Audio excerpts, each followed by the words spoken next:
All right, let's talk about stress, but we're going to look at it through a completely new lens today. Forget everything you think you know about stress being some kind of feeling or a personal weakness. We're going to break it down as a mechanical system, using the ideas from Awaraikido. It's a whole new way of seeing what's going on inside. You know that feeling, right? Where you're just exhausted or maybe super irritable, and your brain feels like it's in a fog, but when you try to figure out what's wrong, there's no single, big, obvious reason. It's just a lot. And it's incredibly frustrating when you can't even name the enemy. And here's the biggest takeaway, right up front. That feeling? It is not a character flaw. It's not you being weak. The model we're exploring today says it's just a simple mechanical imbalance, like a tire out of alignment. Thinking of it that way immediately takes away all the shame and lets us look at the problem like an engineer would. Okay, so to understand this whole imbalance thing, we've got to start with the two basic parts of the system. First, there's your center, and then there's the load that it carries. So what is your center? Think of it as the very core of you. It's that stable, quiet point of awareness that's always there.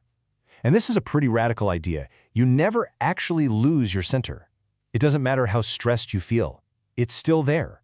It just gets covered up or loaded down. The key is your foundation is unshakable. So what's putting all this pressure on your center? Well, that's what we call load.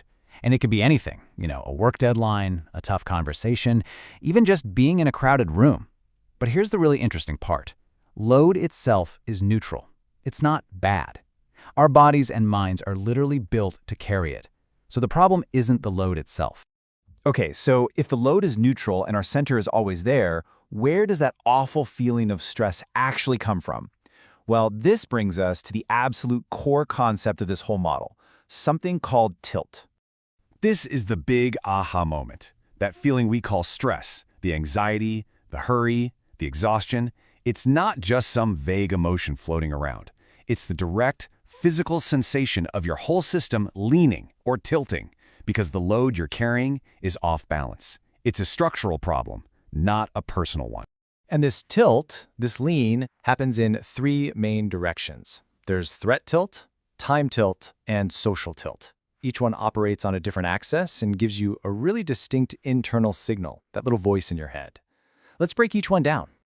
So first up, we've got threat tilt. This is the oldest, most primal lean that we have. It's our survival system kicking into gear. The voice of threat tilt is that feeling that danger is just around the corner. It's your brain scanning the horizon, looking for anything that could possibly hurt you. It's pure survival mode. And when this tilt gets activated, man, it changes everything. Your attention just narrows down to a pinpoint focus on the threat. You totally lose the ability to read subtle social cues, and you're basically lifted out of your normal way of being.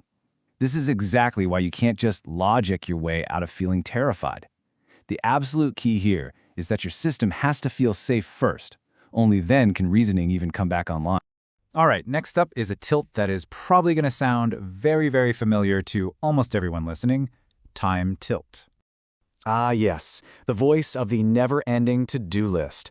It's that constant, nagging feeling in the back of your head that you're late, you're not doing enough, and you've got to get to the next thing, right now.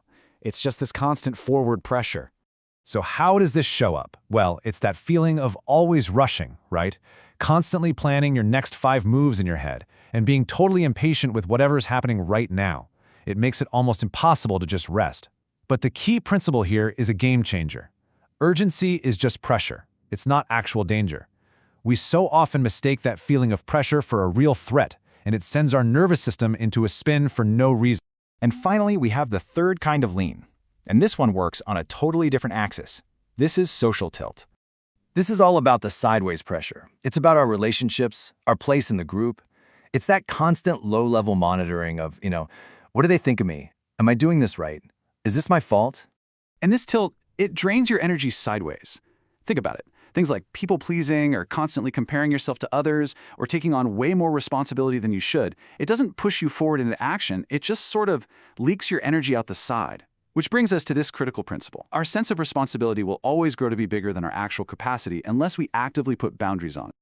Okay, so we've looked at the 3 ways we can tilt. But this brings us to what might be the single biggest insight of this whole model, the thing that explains that chronic feeling of modern burnout. I mean, does that sound familiar? You look around your life and there's no major crisis, no tiger chasing you, and yet you are just bone tired. You're irritable. You can't focus. What is going on? Well, this is what's called compound tilt, and it is the killer combination. The reason you're exhausted isn't because of one huge, scary problem.